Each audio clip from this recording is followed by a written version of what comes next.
अहाँ सब सुन रहल छी अमचन म्यूजिक की शानदार प्रस्तुति। मनीष रक्सौल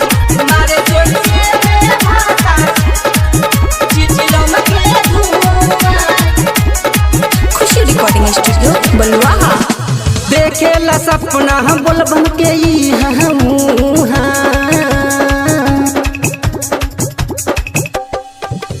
देखेला सपना हम बोलबम के ई देखेला सपना हम बोलबम के ई मारे चोलिए में भातार चिलम के धुआं, मारे चोलिए में भातार चिलम के धुआं। ये सखी मारे चोलिए में भातार चिलम के धुआं।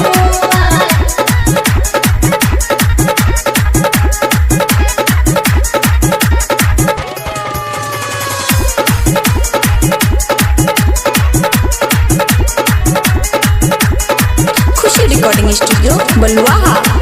सैया के चढ़ गइल सावन के नासा हो, जाए खातिर बोलबम ओकर भोर भइल दासा हो, भोर भइल दासा हो।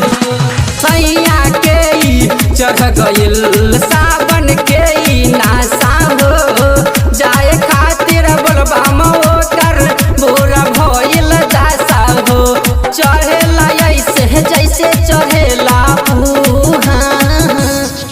मारे चोलिए में भातार चिलम के धुआं, मारे चोलिए में भातार चिलम के धुआं। का कहिए सखी डीजे मनीष रक्सौल चिलम के धुआं, का कहिए सखी। खुशी रिकॉर्डिंग स्टूडियो बलुआहा। बोलबम बोलबम बोल के माता के कोइल सगही होला का सब घर के भीतरिया का हम कोही।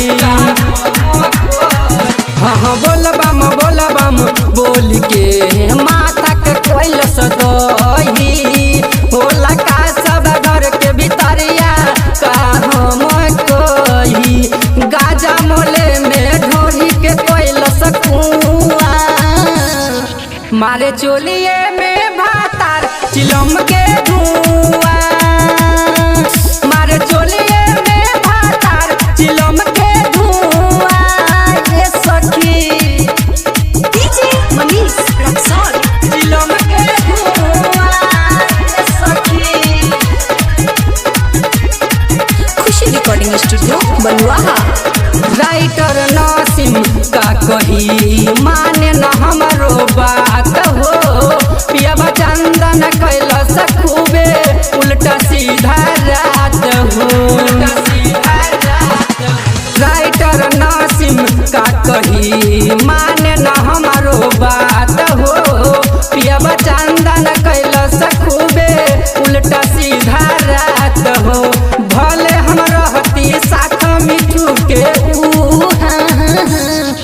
मारे चोलिए में भातार चिलम के धुआं, मारे चोलिए में भातार चिलम के धुआं। रे मायरे खुशी रिकॉर्डिंग स्टूडियो बलुआहा।